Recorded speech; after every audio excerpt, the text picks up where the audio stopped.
Hello and welcome to episode 93 of Writing in the Weeds. It is so great to be here with you today. Thank you for listening. Today we're going to just have a chat about time management, partly because apparently I wrote this down on my list of goals for the quarter. So Jenny's like, yeah, well, this is one of your themes, so let's chat about it. We're not necessarily here to say that we're really good at this stuff, but as you know, this is Writing in the Weeds, and we really just have conversations about things that get us stuck in the weeds and ways that we can think about it, and also some strategies to manage it as well. Again, thank you for joining us. I'm Natasha. I am a life and mountain bike performance coach. I do VA services, helping people set up their business suites, and I create online courses, and I also seem to be just bouncing around the world right now, like really feeling into the energies that have been moving through lately with all of these moons, and I do actually have a little story about that. So, Jenny, let's get you introduced and move on. Yeah, I'm Jenny Brandon. I'm an animal communicator and energy healer for animals and their people too. If you are facing challenges with your pet, that is a good reason to get connected so that we can check in and find out what your pet's perspective is on things and get you both back into a little bit of harmony together. Awesome. Okay, so time, as Jenny just said when we dropped on, we are in a 3D reality, or at least I have not figured out how to be in the 5D just yet, where time is like all stacked on top of each other and it's all happening at the same time, which I love that concept. However, yeah, right now we are constrained by it, and I definitely felt that when my husband prodded me and said it's 7:30, you have to get up. And I was like, I don't want to. It's cold out there. I have to go sit in the cold.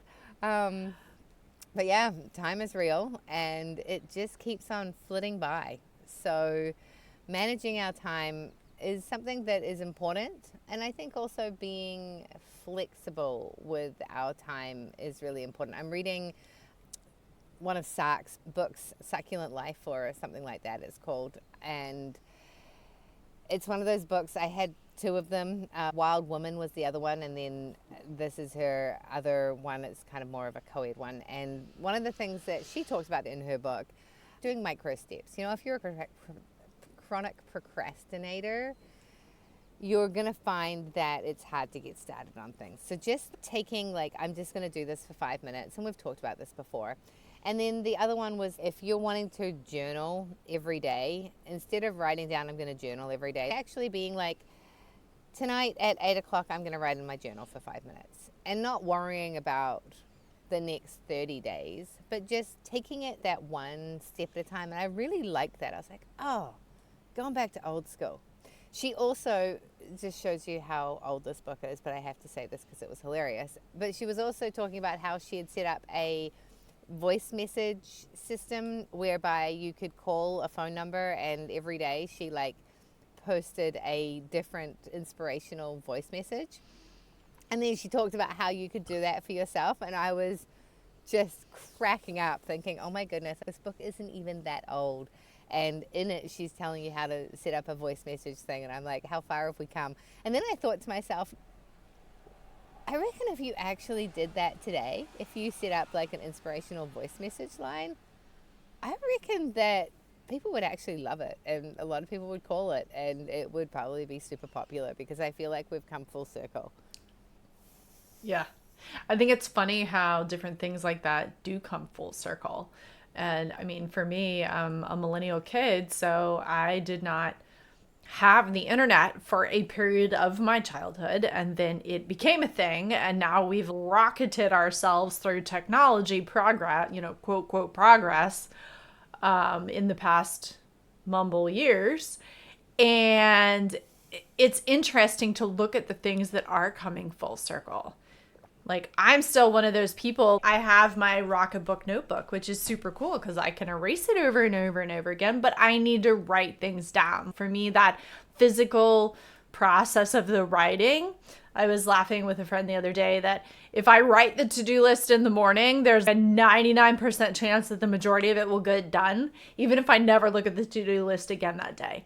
And it's just that physical aspect of embodying it and processing it both in action, like the physical aspect of writing it down, in addition to the fact that it just makes me more present with the things I need to do. And I think it's funny that time management is something that you brought up in your goals. And I have also made some goals that require an additional aspect of time management. We've committed to going to the gym. And it's so funny to me that when you express that this is a priority for you, that the universe is gonna throw you the curveballs. And it's gonna say, are you sure that's really what you're committed to? Are you sure that's really your goal? Are you sure that's really your priority? Because we've hit some bumps in the road with our goal to get to the gym. My parents were here for a visit. That was like 9 days. I love my parents dearly. I don't get to see them except for 2 to 3 times a year because they live so far from me. But the challenge is when they're here, they take up my entire house. I don't have a very big house, but they choose to sleep in separate beds because they sleep in a king bed together and my father snores. And so therefore they don't want to sleep in full-size beds. So they need both of my guest beds, which means they use this room, which is my office. And that makes it very hard for me to be able to continue to do the work in my business. And it also took a lot more of our schedule. So we honestly didn't get to the gym last week. I tried to make sure that I had a lot of physical activity, just walking and moving and doing stuff with them during the day. So I still did actually hit my activity goals a number of days last week. But it made me stop and check in to figure out what is my priority in this situation and what do I need to adjust. And it's okay to adjust. But if we aren't conscious about it, then that's when things can slide and our focus gets off track, our priorities get off track, and we find that we're not actually achieving the things we said we wanted to achieve. And me, on the other hand, I have been blessed to have had an office for the last 4 months, and it was great, and I was starting to make some progress, and that was great. And then suddenly my office dissolved and doesn't exist anymore. And we completely unplanned. I had things I was doing. I had things I was getting through, and I was starting to make progress. And I feel like the universe was like, yeah, maybe not. And suddenly, like, we're packing and leaving and moving to a new job. And we've been in limbo now since the 27th, and it's now like the 14th or the 13th or something. So it's been 2 weeks, and everywhere we went, we didn't have an internet, which I didn't plan for. I didn't realize that nowhere was going to have cell service. So I could have paid for Starlink and I would have had service and been able to get work done. But we were already a week or so in, and I'm like, well, I don't want to start paying for Starlink at this point. Where we're going, we'll have internet. And I feel like this has been like the unicorn. Where I'm going, we'll have internet. And we got to where we were going, and the internet is available, but it's spotty. It has been spotty because it's been running on solar. And anyway, long story short, I have felt like I haven't been able to get anything done. And then when I do have internet, it's so like, oh, I've got internet. And so then I have to get motivated and remember what it is I'm supposed to be doing. And it's, rush, get it all done. Yeah. And then we moved our camper to a site where we can't get internet service. Even when the internet is running, it's not coming into the camper. So in order to do anything, I have to be outside. And oh my God, the flies are driving me insane. This morning it's the biddies, and I'm just like swatting them out of my eyes. I've been stung by a wasp, so that threw me for a loop for a couple of days. It's just all of the things. I feel like I'm being attacked on all sides, and it's like, do I just surrender? And I did say that I wanted to, as I'm packing all my books into the camper, I'm like, you know what? You either read them or lose them, or read them and lose them, like whatever. But you've got these books you're carrying around with you, some you've never even read. So like, read them. And so I have been making the effort. Like, I can't do anything else, so I pull a book out and I sit down and read. However, with all of that being said, there are 3 things on my review quarterly goals. One of them is my workout, which includes yoga. And Ian and I have done our evening yoga every night except for a couple that we have been on the road, and we have done it inside the camper. And it is just so rad to us, and we are so proud of ourselves that despite everything, we are rolling our mats out, and if I get into the right position, I can put my hands above my head. But we've been doing yin yoga, which all of the practices are within the size of the mat. There's no warriors going on. Most of the time, yoga stays within the mat, but we're doing practices that have kept us on the ground as well. So we've been able to do our yogas. One night we did an hour down on the beach because we were at this beautiful location, and it's just been so cool to just explore figuring out how to maintain at least one thing, which has been my workouts and my yoga. And pretty much every single day that we've been on the road, I have made that happen. And a lot of days it's been 2 yoga sessions. So I'm really proud of that.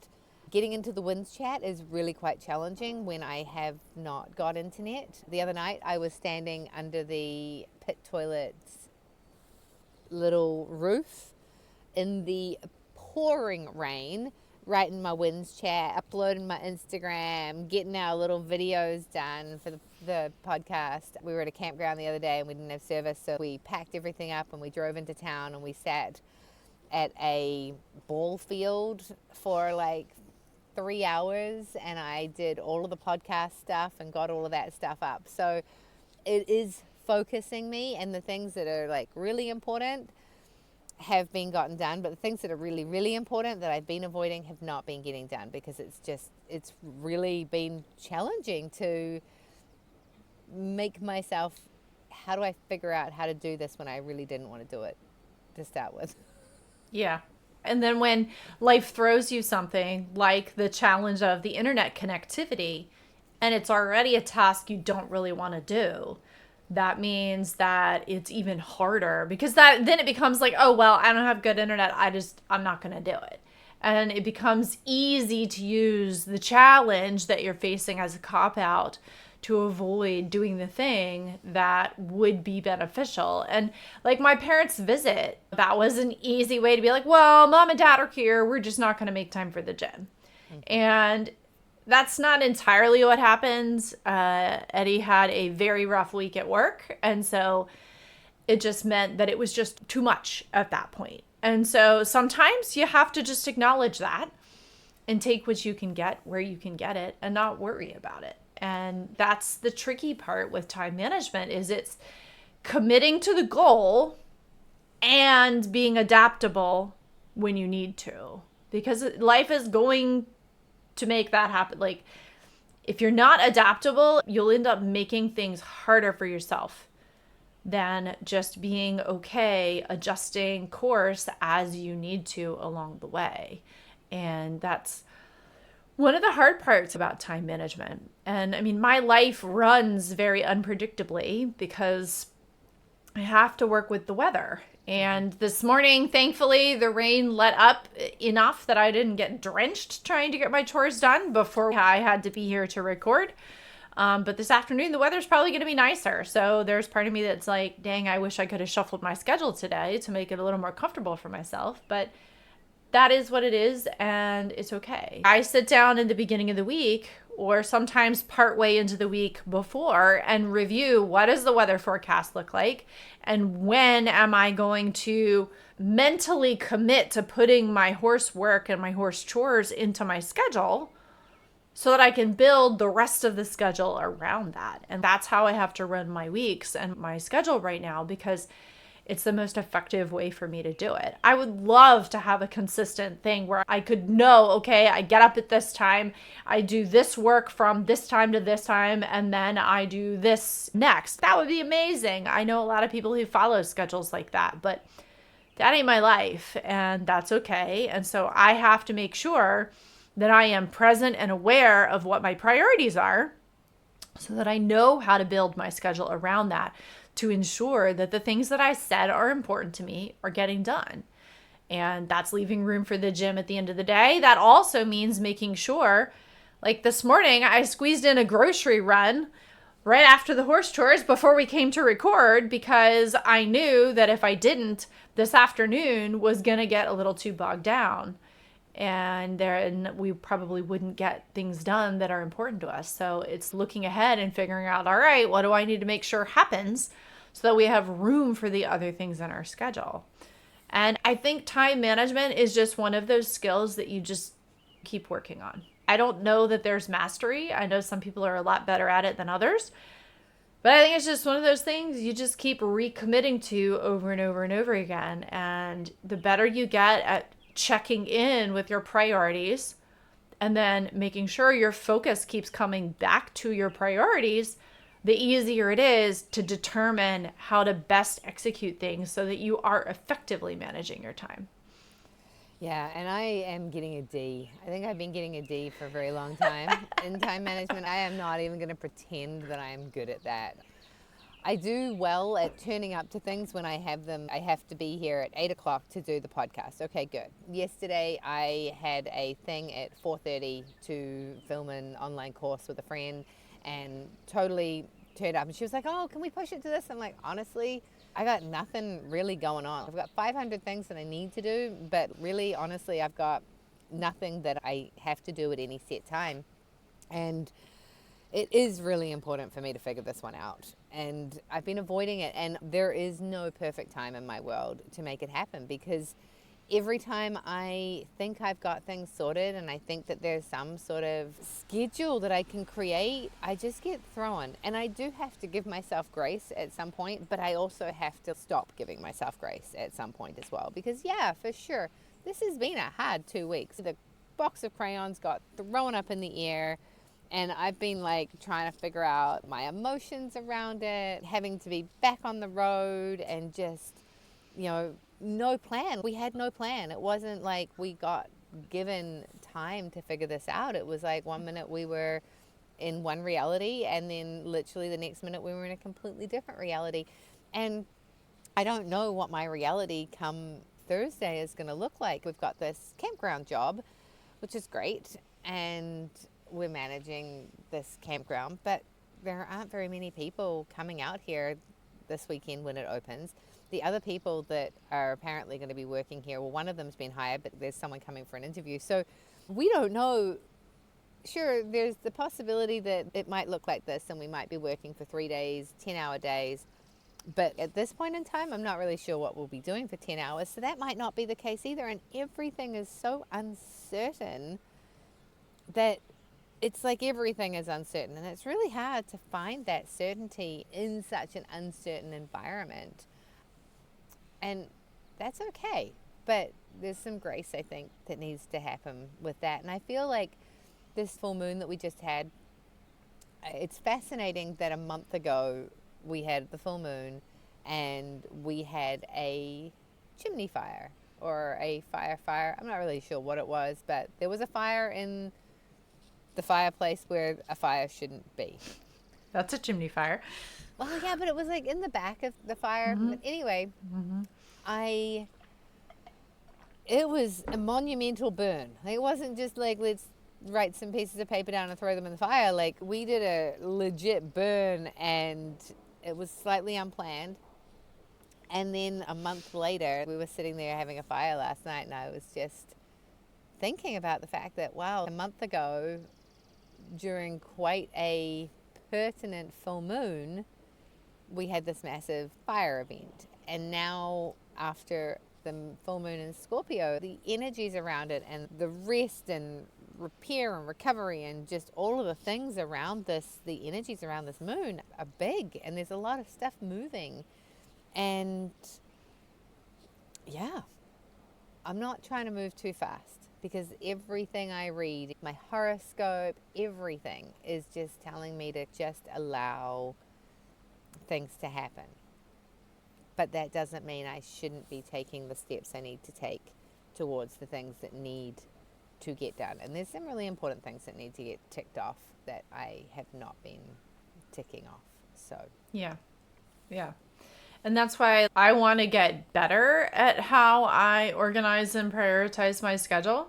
I would love it if somewhere between Friday and Sunday, I sit down and reset my schedule for the week and say, I have these things that need to get done in this coming week, and where am I going to put those time blocks to get this done?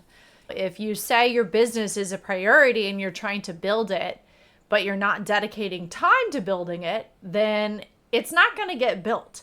No. And so being able to sit down and know these are the tasks that I need to do in order to accomplish this, and again, around my horse work, because that has to happen every day. And it's a priority to me to work my own horses at least twice a week.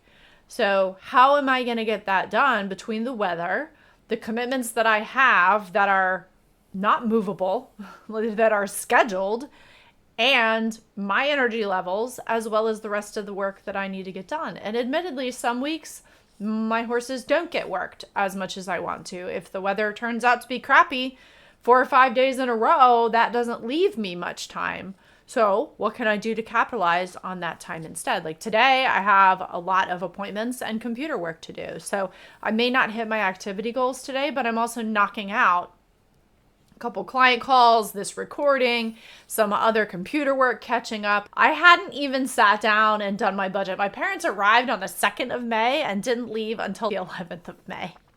So I never did my budgets for May in YNAB. It just didn't get done.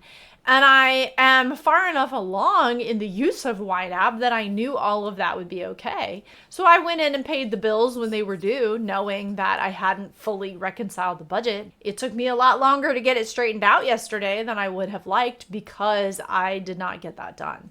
And that was something that I chose to let slide in the process of what are my priorities while I have guests in my house. And so yesterday, that was a pretty big priority to sit down and straighten all that back out again to make sure that everything was covered the way it needs to be.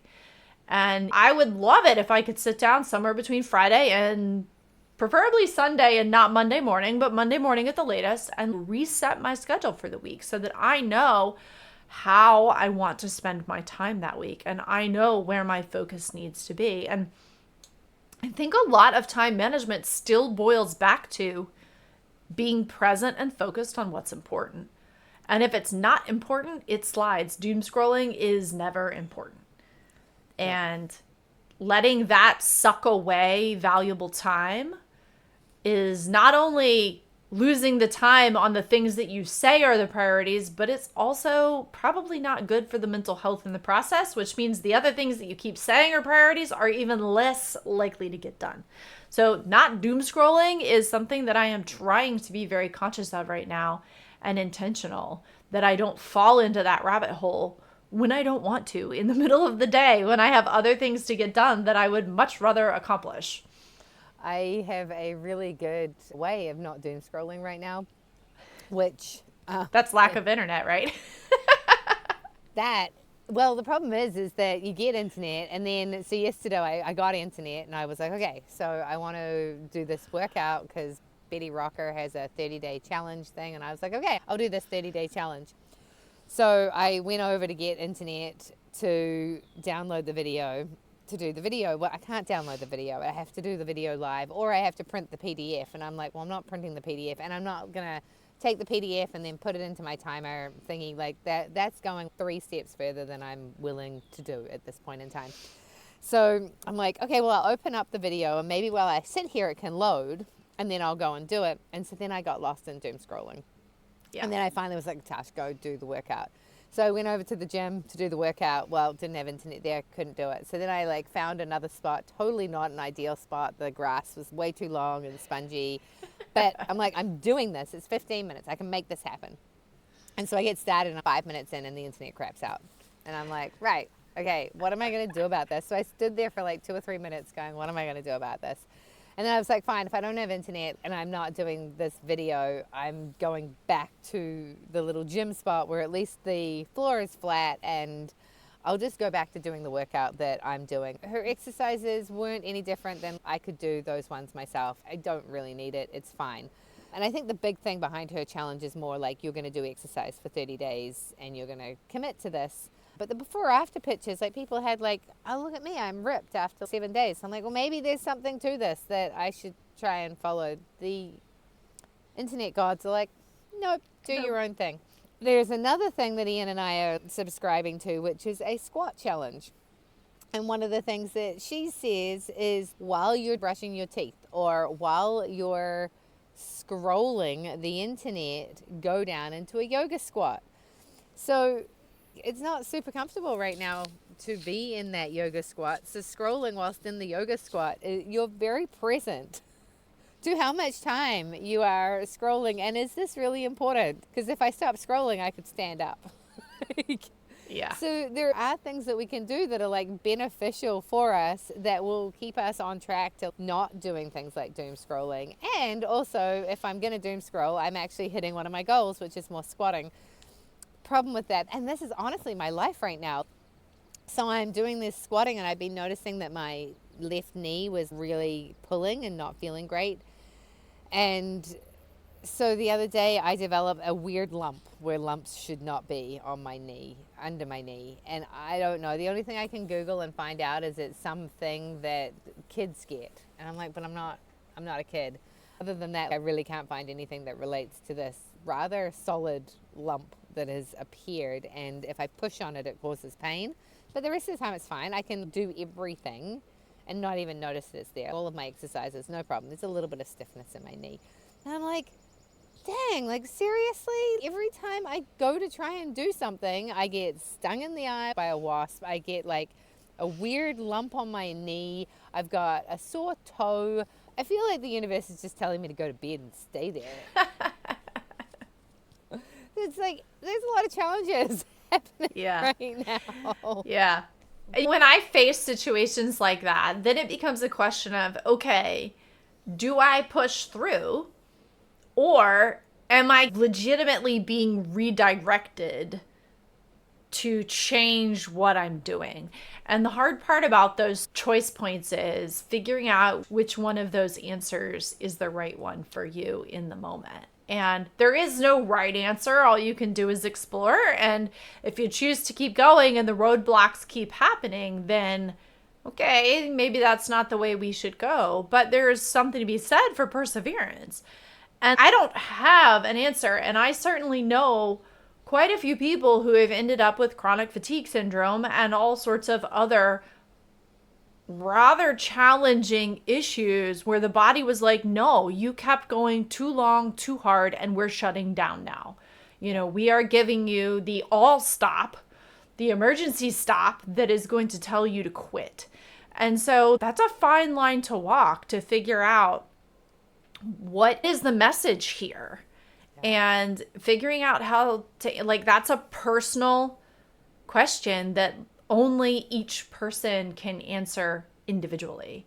And we've been dealing with that with Eddie right now because his job is so demanding and he's starting to have some health consequences from the stress levels and how much he's working. And it's like, all right, well, how much do we push through and how much do we work on stepping back and taking a break? And it's hard. It's really freaking hard to answer that question accurately. There's no right answer, but sometimes the universe will give you the wrong one. It will tell you clearly you made the wrong choice.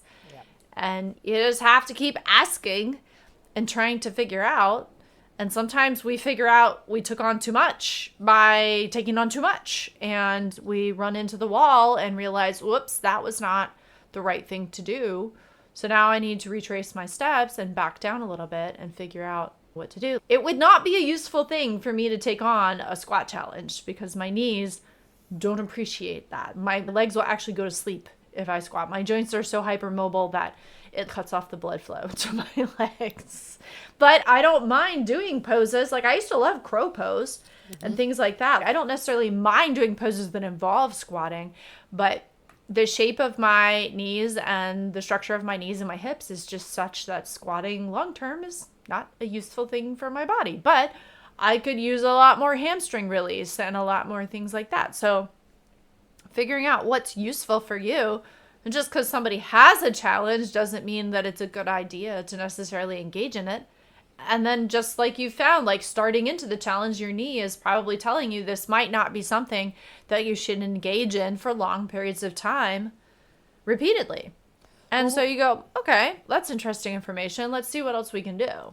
well, it's interesting too because now that pain in my knee that I was getting is not there anymore. So it's almost like whatever has happened has released this rubber band, and it doesn't seem like it's a particularly great thing, and I would like it to go away. But yeah, it is fascinating. Back to using the right muscle. I think this is about that flexibility of mind and flexibility of soul, and really acknowledging that there is a lot going on. When I was doing my yoga last night, the guy said, he's like, if you read the newspaper, you will get more information than somebody in the 1600s would get in a lifetime. And if you just stop and think about that for a moment, what we are asking and expecting of ourselves at this time in history is kind of getting to the point where I think we all need to be like, whoa, okay, let's actually see what is viable, what needs to be done, and how we can start to move smarter and not harder. Because we have all bought into this hamster wheel of just like boom, boom, boom, boom, boom, boom, boom. And if you're not managing your time, and if you're not doing it all now, and you're regimented and all of that stuff, then you're not going to be successful. Whereas if we actually started to look at the successful people in the world, we'd probably find that that's not what they're doing. They are focusing their time. They're not stuffing their schedules. And that, I think, is where a lot of us are getting it wrong. And so it's, yeah, being focused and being hyper focused on what's important. Laura Michelle said to me, well, yeah, you could spend 2 hours applying for jobs, or you could spend 2 hours reaching out to people about whatever it is that you're wanting to succeed in. And if you're not prioritizing it, then you don't want it enough. And I think it is a question of what's important to you, not what do you feel like you have to get done now in order to, again, back to that ego. I need to be able to squat for 10 minutes a day over increments because that's what this challenge and that's what my ego wants me to be able to do. Where is it the ego? Where is it the necessity? And where are there sometimes when you just actually have to step back and be like, you know what? I'm surrendering.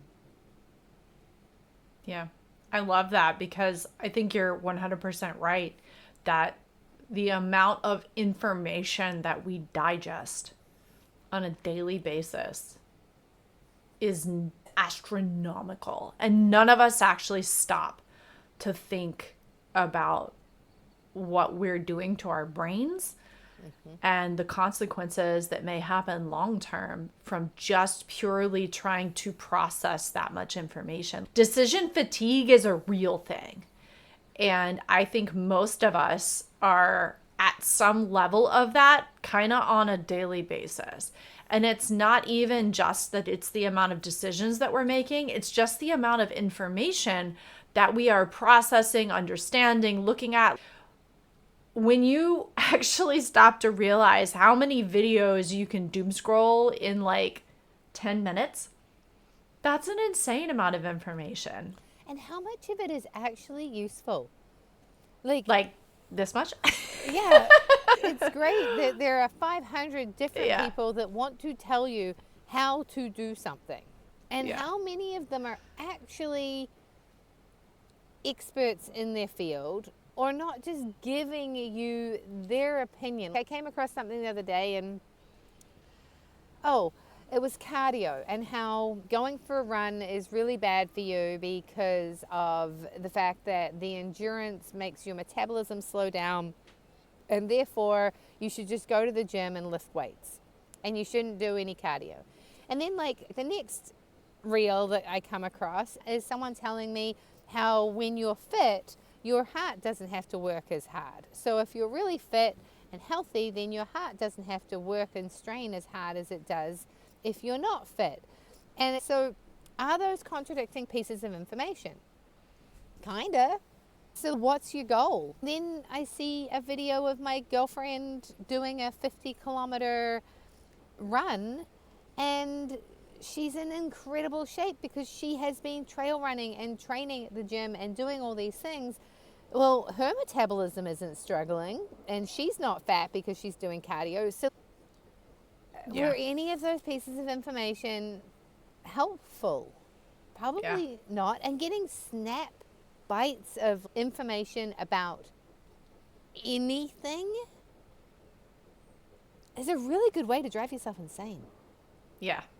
And I don't think, on the whole, the information that we digest when we're scrolling, I don't think on the whole there is any useful information. Even the inspiring videos, like we trade inspiring videos back and forth periodically. And on the whole, they're inspiring for probably the 2 seconds that I watch them. And then what do I go do? I just go off into my regular world again. And it's making that commitment that, like, where is my focus going? If I say I want to build a business, if I say I want to prioritize working my horses, if I say I want to prioritize being healthy and go to the gym and eating well, what do I need to do? What do I not need to do so that I have the capacity to choose to do those things for myself?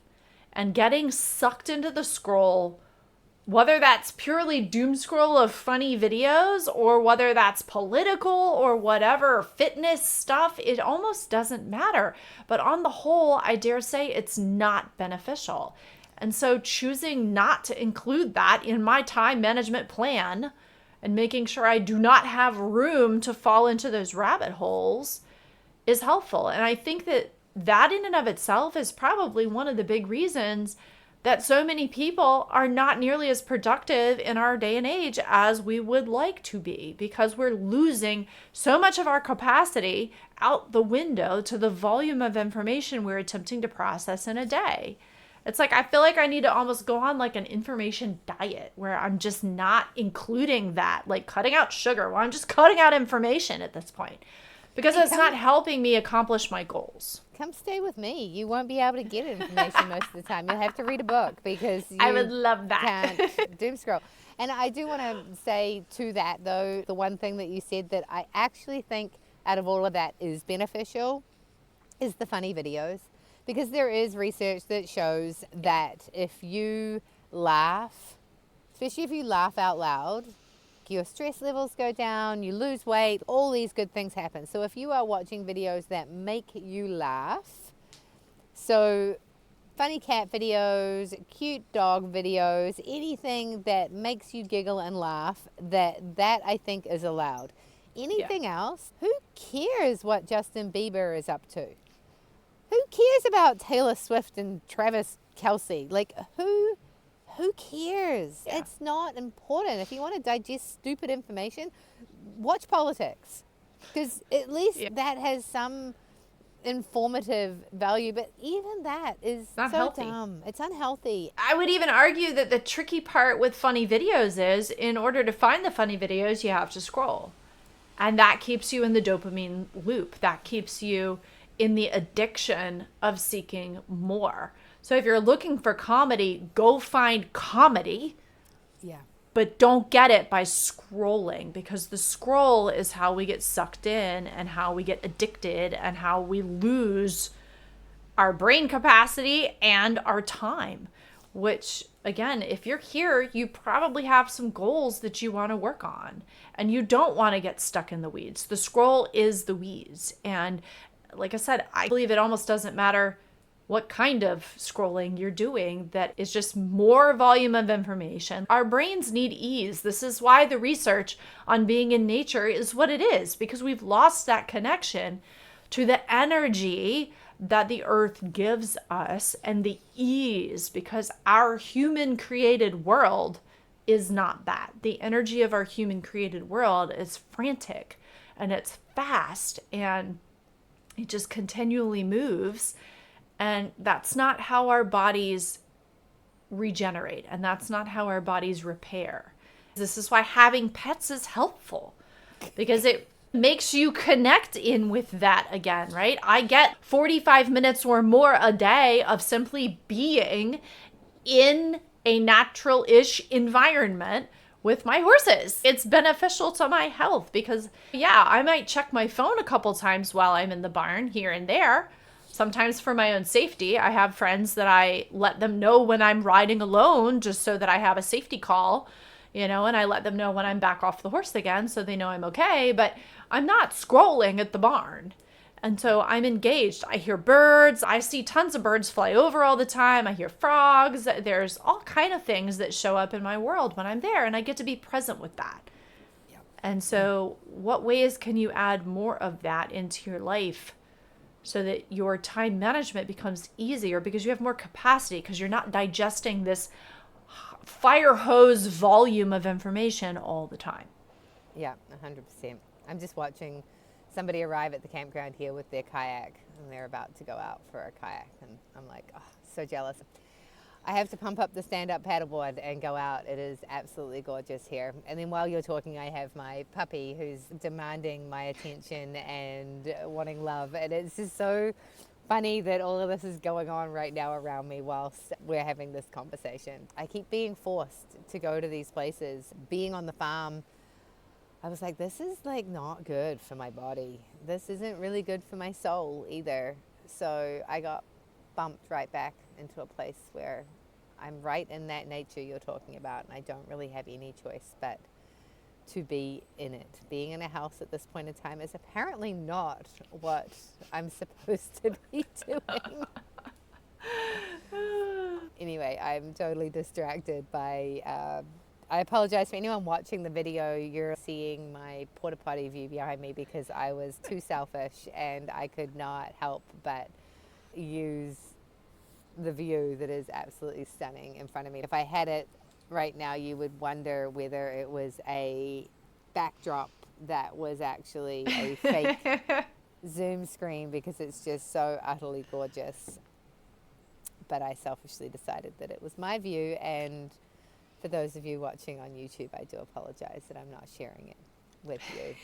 I think we're probably done with this conversation. Thank you so much for joining us and allowing us to just waffle through the whole concept of time and managing it and being really real. I think one of the things I really want to do more of, and I don't think we don't do this, but it's just that real vulnerability. When I listen to podcasts that are just kind of that real vulnerability, it's really nice to just hear people chat. My girlfriend Bobby, who we've had on the show, I listened to her most recent podcast episode, and it was really cool. It was just a really vulnerable conversation around what was going on with her life and kind of just boundaries. But it, adding to this conversation, when we're digesting information, I think digesting information from a source where it's not some expert telling you, hey, look, I'm the best at this and I'm like super uber successful because of this,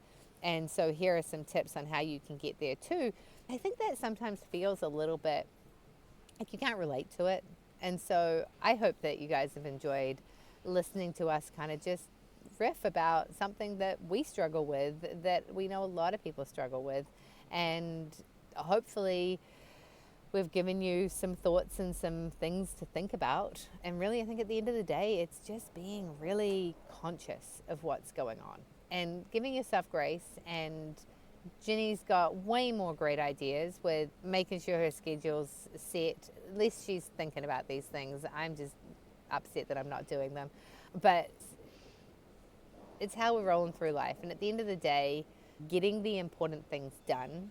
If you say you're going to do something and you say it's important to you, don't just talk about going to the gym, or not even that. Don't complain about your eating habits and how you feel in your body if you're not going to do something about it. If you're not going to do something about it, get honest about it, and then find self-love where you are.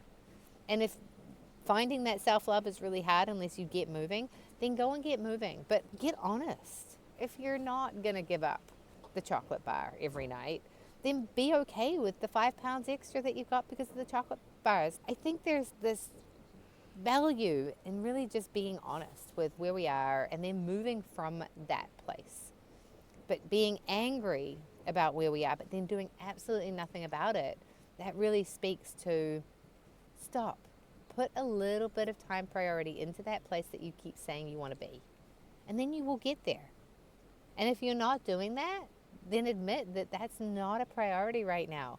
If you've just had a kid and you're wanting to spend time with your kid and that means you're not getting to the gym, like, that's okay. If you are putting something equally as important into your life in replacement of whatever it is that the Instagram expert told you you should be doing, like, that's okay. It's when all you're doing is doom scrolling and complaining about everything that's not working in your life. Now that's where you probably need to do a full audit and really think about it. Yeah. But you can't do it all. Totally agree. Well, you could, Nope. but Well, then you're just going to burn out. yeah. So, Yeah. I don't know. And you know what? Again, if that's who you want to be and that's your priority, then do that too. And I'm not sure how well my outdoor office is going to work today because I think it might be starting to rain. I guess that's our cue, huh? So, anything you've got to add there, Jenny? Oh, this lady is going for a serious kayak. She's gone for days. Updates from Tasha's Outdoor World. Right. Sorry. No, I love this. And I love this conversation because I feel like when we have these conversations, not only just with ourselves, but especially with someone else, it just helps us to make those conscious decisions all that much more. And the more I articulate this to you, to other people, the better I do get at it. I am not perfect. It is now Tuesday and I still have not reset my schedule for the week. It hasn't happened yet. It didn't happen at all last week when my parents were here. So it's not really about perfection, but it's about the energy of continually saying, this is my priority, this is what I want to do, and just taking whatever steps you can in each moment to get there. And that's all you can do. And then manage the things around you, choose the choices that are going to help you get closer to it, which may mean putting the phone down. It may mean disconnecting from the computer or doing whatever you need to do to make sure that those things are continually where you want to be. So I am Natasha Lucky. I am hiding under my raincoat. And I am a life and performance mountain bike coach who really apparently is constantly adapting. And is dedicated to the cause. And you can find me at Betty Go Hard. You can find me on Substack, Natasha Lucky. And yeah, you know what? That's it for me right now. I'm just going to close out with that. Yeah. I'm Jenny Brandon. I'm an animal communicator and energy healer for animals and their people too. If you would like to work through some challenges with your pet, behavior, emotional, whatever it is, you can find me at soulpetconnections.com and also on Substack, Instagram, Facebook, and YouTube under the same handle. So we really appreciate you hanging on through this wild ride through the weeds with us today. And we look forward to seeing you again next time. Have an amazing day, friends. Thanks for joining us.